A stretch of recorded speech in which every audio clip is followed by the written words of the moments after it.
Sarah Whitmore could no longer feel two of her fingers. The ropes had been cutting into her wrists for nearly an hour. Every movement sent fire through her shoulders. Dust kept blowing into her eyes. She blinked. For a moment, she saw Daniel, her husband, standing beside the cottonwood tree where they used to watch the sunset. Then the vision disappeared. Only the crowd remained, dozens of faces, all looking away, all pretending not to see. Her throat was dry, her legs trembled, but the thing that hurt most wasn't the rope. It was realizing nobody was coming. Johnson County, Wyoming Territory. September 1886. 3 months earlier, Sarah had buried her husband beneath a lone cottonwood tree, overlooking the ranch they had built together from nothing. Now she was fighting to keep it, and losing. Silas Crow stood beneath the wooden post with one hand resting on his gun belt. He looked less like a rancher and more like a man who believed the entire county belonged to him. Behind him stood 6 of his men, hard faces, cheap smiles, the kind of men who laughed when barns burned. For weeks, they had been terrorizing the Whitmore ranch. Fence lines cut during the night, horses stolen, workers beaten, cattle vanished without a trace. Every time Sarah rebuilt something, they destroyed it. Every time she asked for help, fear answered before anyone else could. Silas reached into his coat and pulled out a gold wedding ring. The ring flashed beneath the afternoon sun. Then, he tossed it into the dirt. It landed near Sarah's feet. "Last chance," he said. His voice carried across the entire street. "Marry me." Sarah's chest rose and fell. Her arms trembled from the strain of the ropes, but she lifted her chin and shook her head. The smile vanished from Silas's face. For a long moment, nobody breathed. Then his hand shot forward. He grabbed her arm hard enough to make her cry out. "No one would dare help you." The words echoed through the street. And the terrible thing was, everyone knew he was probably right. Sarah looked desperately across the crowd. Not one person stepped forward. Not one. Then something changed. A horse stopped at the far end of town. A stranger stood beside it. A tall man stood beneath an old poncho. Dust covered his boots. His hat hid most of his face, but not his eyes. They looked cold, not cruel, just tired, like a man who had buried too many memories and carried the rest with him. Nobody recognized him. Nobody knew his name. Silas glanced toward the newcomer and laughed. Just another drifter, just another fool passing through. But an old rancher near the general store suddenly turned pale, because hanging from the stranger's gun belt was a worn silver token. A token he had not seen in nearly 15 years. The old man whispered to himself, "My God, what is Elias Kane doing here?" For several long seconds, nobody moved. The wind carried dust across the street. Sarah's arms were burning from the ropes. Silas Crow was still smiling, and the stranger kept walking, slowly, calmly, as if 6 armed men were no more dangerous than a summer storm in the distance. The old rancher near the general store swallowed hard. 15 years ago, he had seen that silver token hanging from another man's belt. A lawman, the only lawman brave enough to hunt a killer named Elias Kane. The lawman never came back. Neither did the men riding with him. Silas noticed the tension spreading through the crowd. His smile faded. "Keep walking, drifter." The stranger stopped. His eyes lifted toward Sarah. For the first time, he saw the bruises on her wrists, the fear she was trying not to show. And something changed inside him. Not anger. 20 years earlier, a letter had reached Elias in New Mexico. His younger sister had begged him to come home. Her husband had become violent. Elias arrived 3 days too late. He never forgot the silence inside that house, and he never forgave himself for it. Without saying a word, he stepped forward. One of Silas's men moved to block him. The stranger looked at him once. That was enough. The outlaw stepped aside. No gun drawn, no threat spoken. Just a look. The kind earned from years most men never survived. The stranger reached the wooden post. A knife appeared in his hand. One clean cut, then another. The ropes fell. Sarah nearly collapsed. Before she could hit the ground, he caught her by the shoulders. Not possessively, not dramatically, simply making sure she remained standing. Then he removed his old poncho and draped it around her. Only after that did he finally speak. His voice was low and rough. "Can you walk?" Sarah nodded. The stranger turned away from Silas. as though the outlaw no longer mattered. That insult hurt more than any punch. Silas's face darkened. "You know who I am?" The stranger looked back. "Should I?" Several men in the crowd hid nervous smiles. Silas's hand drifted toward his revolver. The stranger noticed. So did everyone else. For a moment, it seemed the entire town stopped breathing. Then Silas slowly lowered his hand. Not because he wanted peace, because something in the stranger's eyes warned him this fight might not end the way he expected. That evening, Sarah led the stranger to the Whitmore ranch. The setting sun painted the fields in gold and red. At first glance, the ranch looked alive. At second glance, it looked wounded. Sections of fence had been burned. The horse corral stood half empty. Broken wagon parts lay scattered near the barn. And far beyond the pasture, several dark shapes circled above the hills. Vultures. The stranger noticed them immediately. Then he noticed something else. A fresh cattle brand, burned into the hide of a dead steer lying near a dry creek bed. He crouched beside the carcass, studied the mark. His expression hardened. Sarah saw it. "What is it?" For the first time since entering town, the stranger seemed troubled. He touched the strange brand with one finger, then quietly said, "Lady, this isn't just intimidation." He looked toward the distant hills, toward the land where the missing cattle had vanished. Someone's stealing livestock, and they're organized. As darkness settled over the ranch, neither of them noticed a rider watching from a ridge nearly half a mile away, watching the house, watching the barn, watching Elias Kane. Then the rider turned his horse and disappeared into the night, carrying news that would reach Sheriff Harlan Pike before sunrise. The coyotes started howling sometime after midnight. Elias Kane was still awake. Old habits. Men who spent years surviving by a gun rarely slept deeply. A lantern burned low inside the Whitmore barn. Outside, Wyoming darkness stretched across the plains like an endless black ocean. Inside, Sarah sat across from him at a rough wooden table. Between them lay a branding iron, the same one Elias had found beside the dead steer. He turned it slowly beneath the lantern light. The mark wasn't completely visible. Part of it had been deliberately broken. Someone had damaged it on purpose. Sarah watched him study it. "Do you recognize it?" Elias didn't answer immediately. He rarely answered quickly when something bothered him. Instead, he reached into his saddlebag and removed a folded cloth.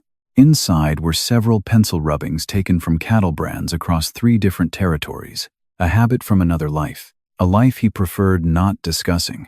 It took less than a minute. Then Elias stopped.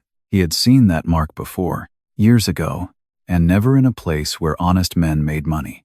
Sarah saw the change in his face. "What is it?" Elias looked at the broken brand. "Trouble." Sarah frowned. Why would they steal cattle from a small ranch like ours? Elias looked toward the dark window. "Because men who steal 1 cow don't become rich."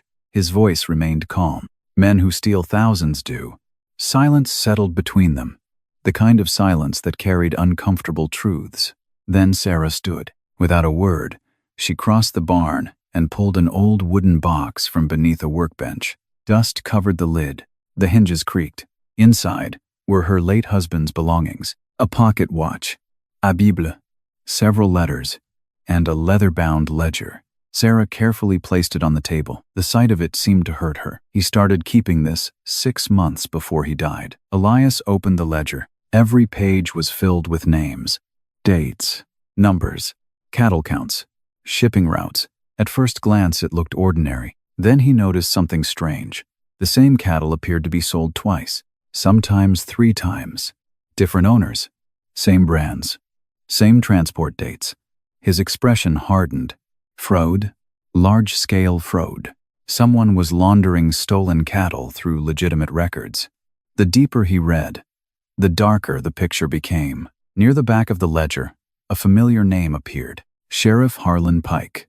Not once, not twice, more than 20 times, always beside unexplained payments. Sarah's face went pale. My husband thought Pike was helping him. Elias slowly closed the book. No. The single word felt heavy. He was helping somebody else. Just then, a loud knock echoed from outside the barn. Both froze. A second knock followed. Then a frightened voice. "Mrs. Whitmore." It was Caleb Morris, the ranch hand who had worked for her husband. The young man stumbled inside, covered in sweat and dust. His breathing was ragged, his eyes filled with panic. They got him. Sarah stood immediately. Got who? Caleb swallowed hard. The accountant, the one your husband trusted. The man who knew where the rest of the records were hidden. The lantern flame flickered. Elias slowly rose from his chair. Is he dead? Caleb's face answered before his mouth did. Outside, the wind pushed against the barn walls. Inside, nobody spoke. Because for the first time, they all understood the same thing. This wasn't cattle theft anymore. It was murder. And whoever sat at the top of this operation had just started cleaning up loose ends. The question was no longer whether Sarah's husband had uncovered something dangerous. The question was whether they would be the next names crossed off the ledger. The morning after Caleb brought the news, the ranch felt different. Not safer, just quieter, like the land itself was waiting. The dead accountant was buried before noon. No investigation followed. No questions were asked. Sheriff Pike called it a robbery gone wrong. Most people accepted the explanation. Elias didn't. Men who died because of money usually had their pockets emptied. The accountant's pockets had been untouched. That told him everything he needed to know. After breakfast, he grabbed a hammer and walked toward the damaged fence line. Sarah followed. Neither mentioned the murder. Some things sat too heavily to discuss before sunrise. For most of the morning, they worked in silence, replacing broken posts, stretching wire, fixing what other men had tried to destroy. Sarah knew the ranch as well as any rancher Elias had ever met, maybe better. Around midday, they stopped beneath the shade of a cottonwood tree. Sarah handed him a tin cup of coffee. Sarah watched him studying the repaired fence. You spend a lot of time fixing things. Elias shrugged. Easier than breaking them. She smiled. You sound like a man who knows both. For a moment, he stared toward the horizon. I do? Elias accepted it. A small thing. But somehow it felt important. The first genuine kindness he had accepted in years. You don't talk much, Sarah said. Elias stared toward the hills. I've said enough things in my life. She smiled faintly. That sounds like something a guilty man would say. For a moment, he almost smiled back. Almost. Then, his eyes drifted toward the distant ridgeline. The smile vanished. A reader. Watching. Gone again before he could identify him. But not before Elias noticed. Gray horse. White marking on the left foreleg. The same horse outside. The sheriff's office that morning. Someone inside the ranch had told Pike he was here. The pressure around the ranch was tightening. Slowly, patiently, like a rope being pulled 1 inch at a time. Have you ever stayed quiet when you knew someone was being hurt? Maybe because speaking up seemed dangerous. Maybe because everyone else stayed silent too. No judgment here. But what did that silence cost? By late afternoon, Elias and Sarah rode north to search for missing cattle. The trail led into a narrow canyon locals avoided. Most believed it was haunted. Elias believed something else. Fear was useful, especially when criminals wanted privacy. As they reached the canyon rim, both horses suddenly stopped. Sarah's breath caught. Below them stretched a hidden valley. Hundreds of cattle grazed behind natural stone walls. Brands from dozens of ranches marked their hides. Some belonged to ranchers who had reported losses months ago. Others belonged to men already driven off their land. Elias slowly scanned the valley. Armed guards, supply wagons, organized patrols. This wasn't rustling. This was an industry. Then Sarah pointed toward a large tent near the center of the operation. A black horse stood outside. Elias recognized it immediately. The horse belonged to Sheriff Harlan Pike. The last piece slid into place. The badge, the stolen cattle, the murders, the intimidation. They had finally found proof. But proof worked both ways. Because at that exact moment, one of the guards below looked up and saw them. A rifle barrel appeared. The first shot shattered the silence of the canyon. And suddenly, every outlaw in the valley knew exactly where they were. The rifle shot struck the rock less than a foot from Elias's head. Stone exploded into the air. Move. He grabbed Sarah's arm. Both slid behind a cluster of boulders as 2 more shots echoed through the canyon. Dust filled the air. The hidden valley below suddenly came alive. Men shouted. Horses scattered. Riders rushed toward the canyon entrance. For nearly 10 minutes, Elias and Sarah fought their way back through the narrow pass. Not charging, not playing heroes, simply surviving. Survival had always been more useful than pride. By sunset, they reached the ranch. Alive, but not unnoticed. Whoever ran the operation now knew someone had discovered their secret. And that changed everything. That evening, rain clouds gathered over the distant prairie, a rare sight. Sarah sat on the porch holding the ledger, while Elias studied a map spread across a wooden table. For a long time, neither spoke. Finally, Sarah broke the silence. Why would anyone build something this large? Elias stared at the map, then quietly answered, because they've been doing it for years. He tapped a finger against the paper, and then the story widened beyond one ranch, beyond one widow, beyond one outlaw. Here is something worth knowing about cattle country in the late 1880s that rarely gets said plainly. Many frontier communities weren't controlled by the men who worked the land. They were controlled by the men who owned the paperwork. Here is something worth knowing about Wyoming in 1886. The Stock Growers Association controlled land, credit, and judges. Daniel Whitmore wasn't fighting one corrupt sheriff. He was fighting a system. Powerful cattle interests often controlled more than livestock. They controlled records, and sometimes the men who enforced them. The real battles weren't always fought with guns. Many were fought with ledgers, brands, and signatures. Sarah slowly looked down at her husband's book. Suddenly, his obsession made sense. He hadn't been tracking cattle. He had been tracking a system. A system built to steal from people exactly like him, and exactly like her. The rain finally began, soft drops striking the dry earth. For a moment, neither noticed the rider approaching through the darkness. Sheriff Harlan Pike. He arrived alone. At least that was how it appeared. He dismounted and removed his hat. His smile looked friendly, too friendly. I heard about the shooting. Elias said nothing. The sheriff's eyes drifted toward the ledger on the table, only for a second. But Elias noticed. So did Sarah. Pike pretended not to. Then, he offered his condolences, asked polite questions, made small talk. The entire time, his attention kept returning to the book. When he finally rode away, Sarah exhaled slowly. He knows. Elias nodded. Yes, he knows we found something. Lightning flashed far across the plains. Thunder followed, and in that brief white light, Elias noticed fresh mud on the sheriff's boots. The same red clay found only near the hidden canyon. The same canyon full of stolen cattle. The sheriff had not just known about the operation, he had been there. As the storm rolled across the Wyoming night, one terrible possibility settled between them. Maybe Sarah's husband had never died in an accident at all. Sarah lowered her head. For months she had replayed that day, wondering if she missed something, wondering if she could have saved him. Now the truth felt worse, because accidents belong to fate. Murder belongs to people. Maybe he had been murdered because he got too close to the truth. And if that was true, how long would it be before the same people came for them? The rain lasted through most of the night. By dawn, the ranch looked gray and tired. Elias had barely slept, not because of the storm, because of the ledger. He sat alone in the barn under lantern light, reading every page again and again.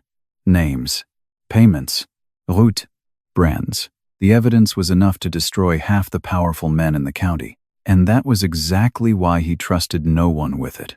Not Caleb, not the townspeople, not even Sarah. That had always been his flaw. When danger came, he carried it alone. Years ago, that habit had kept him alive. Now it was about to cost him everything. The next afternoon, Sarah rode into town to purchase supplies.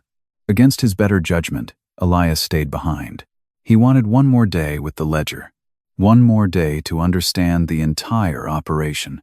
One more day before acting. That single decision changed everything. The attack came fast. 3 riders appeared from the south, another 4 from the creek bed. By the time Elias spotted them, they were already at the house. Gunfire shattered the afternoon silence. Windows exploded. Horses panicked. Elias grabbed his rifle and returned fire from the porch. One outlaw fell. A second rider fled, but the others were not there for him. They were there for the ledger. Inside the chaos, one man slipped into the barn. By the time Elias realized it, it was too late. The ledger was gone, and so was the rider carrying it. For the first time in years, Elias felt something he hated. Not anger, failure. The bitter taste settled deep inside him, because he knew exactly what had happened. He had chosen secrecy over trust, and now the evidence was gone. But the worst was still coming. Near sunset, Caleb arrived at a full gallop. His horse was exhausted. His face was white. Elias, the ranch hand, nearly fell from the saddle. They arrested her. The words hit harder than any bullet. Sarah. Sheriff Pike had accused her of participating in cattle theft. The charge was ridiculous. That didn't matter. The sheriff controlled the jail. The judge owed favors. And the town feared both. What Pike didn't know was that Sarah had stopped being afraid weeks ago. The night Elias first showed her the ledger, she had noticed something unusual. Several pages were missing. Her husband had never trusted a single hiding place. He trusted layers. That morning, before riding into town, Sarah had searched through Daniel's old belongings one more time. Inside the worn leather cover of his Bible, she found it. A folded sheet. Names, dates, payments. Enough to connect Pike directly to the stolen cattle operation. When the deputies arrived, Sarah said nothing. Not when they searched the house. Not when they searched the barn. And not when they locked the jail cell. Some truths were worth protecting, especially when everyone else was trying to bury them. By nightfall, Sarah Whitmore sat behind iron bars. The ranch was seized pending investigation. Her bank account frozen. Her livestock confiscated. Everything she and her husband had spent years building was suddenly gone. And standing outside the jail, smiling beneath the lantern light, was Silas Crow. He looked almost pleased, almost patient, as though he had known this moment would come. When Sarah refused to speak with him, he leaned close enough for only her to hear. "You can still stop this." She turned away.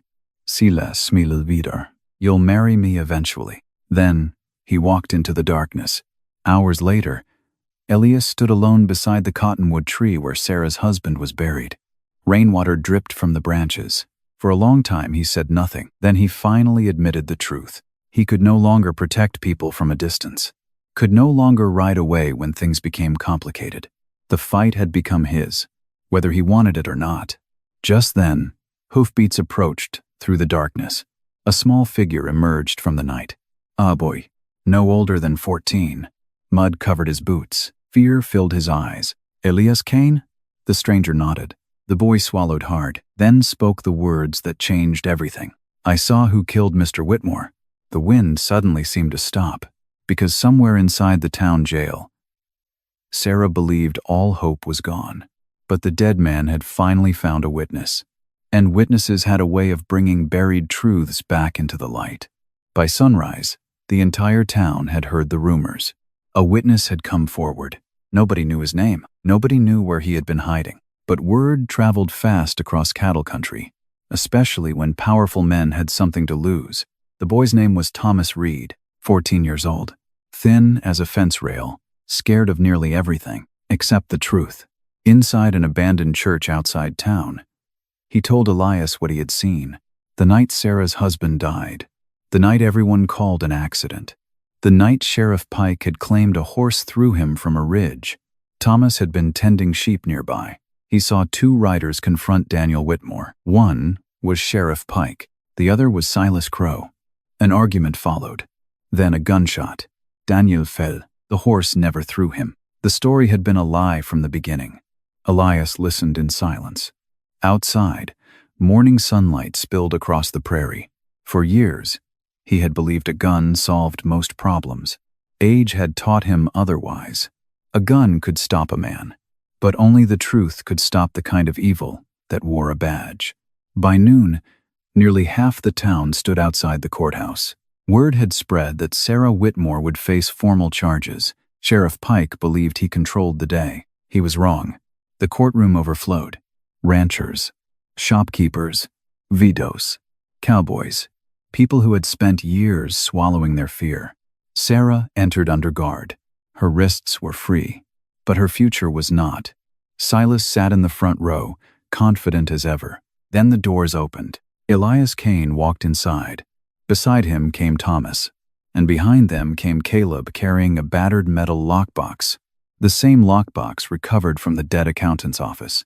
Inside were duplicate records, duplicate ledgers, duplicate payment logs, the evidence nobody knew existed. A murmur swept through the room. Sheriff Pike's face lost color. For the first time, He looked afraid. One by one, the documents were read aloud.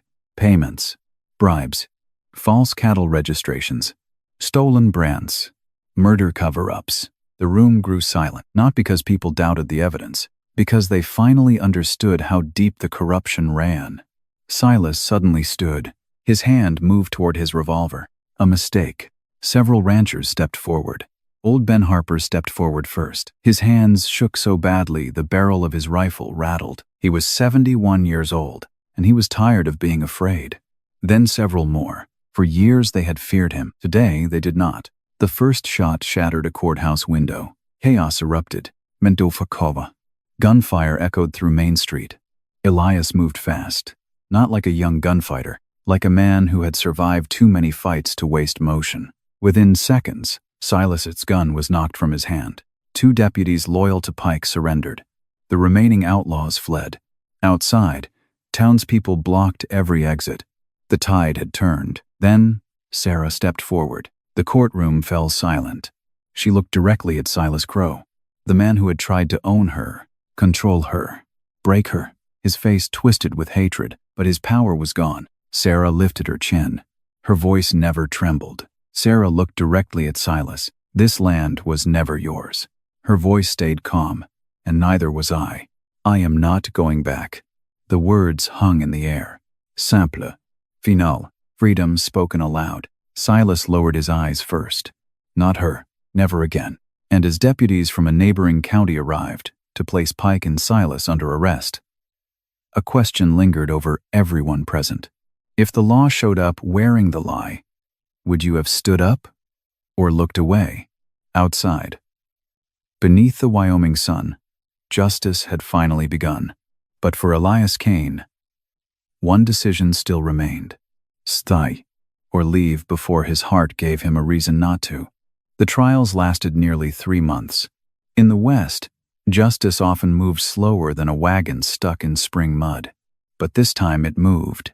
Sheriff Harlan Pike was removed from office. The evidence recovered from the accountant's lockbox proved years of corruption. Bribes, fraudulent cattle registrations, stolen land claims, witness intimidation. The scandal spread beyond the county. Investigators arrived from Cheyenne. Most evenings, Elias could be found repairing fences or tending horses. He never explained why he stayed. Nobody asked. That was the first layer of justice. The larger one. The kind written into records and court proceedings. But there was another kind, the quieter kind, the kind that mattered most to the people who had suffered. Sarah Whitmore got her ranch back. Every acre, every horse, every fence line. More importantly, she got something nobody could measure. Her name, no longer whispered, no longer questioned, no longer tied to scandal. People looked her in the eye again, and for the first time since her husband's death, she could look back without carrying the weight of someone else's lies. Summer arrived slowly. Grass returned to the hills. The ranch began healing. So did its owner. And so, though he fought it every step of the way, did Elias Kane. Most evenings he could be found repairing fences or helping rebuild the horse pens. Never talking much, never asking for thanks, just staying. The strangest part was that nobody asked why. Maybe because everyone already knew. One evening, Sarah found him sitting alone on the porch, watching a distant thunderstorm roll across the prairie. A lantern burned beside him, the same lantern she left there every night, just in case. She sat down beside him. For a long while, neither spoke. The silence felt comfortable now, like an old saddle worn smooth by years of use. Finally, Sarah held something out. A gold wedding ring. The same ring Silas Crow had thrown into the dirt that afternoon in town. Elias looked at it, then at Hare. Elias took the ring. His rough fingers lingered on the gold. For a long moment he said nothing. Then he smiled faintly. I spent a long time thinking I was only good at leaving. Sarah looked at him. Then maybe it's time you learned something else. The lantern glowed between them. Somewhere in the barn, a horse shifted in its stall. Sarah stood. Elias stood too. Neither reached for a gun. Neither reached for the road. Only the gate that led home. Neither looked away. Years later, people still talked about the scandal that brought down Sheriff Pike and Silas Crow. But I think about that old wedding ring more than I probably should. The same ring that landed in the dust when a bully believed fear would win. The same ring that later rested on a kitchen shelf beside a lamp that never seemed to go out. And every time that lamp glowed through the Wyoming night, it reminded people of something simple. Sometimes justice arrives with evidence. Sometimes it arrives with courage. And sometimes it arrives on a dusty road in the form of a stranger who refuses to look away. Would you have opened that door for a stranger if you knew it might change the rest of your life? Outside, beyond the porch, the wind moved gently through the grass. And where a frightened widow had once hung beneath a wooden crossbeam while an entire town stood silent, there now stood a home filled with light, the kind of ending the West rarely promised, but every now and then still delivered.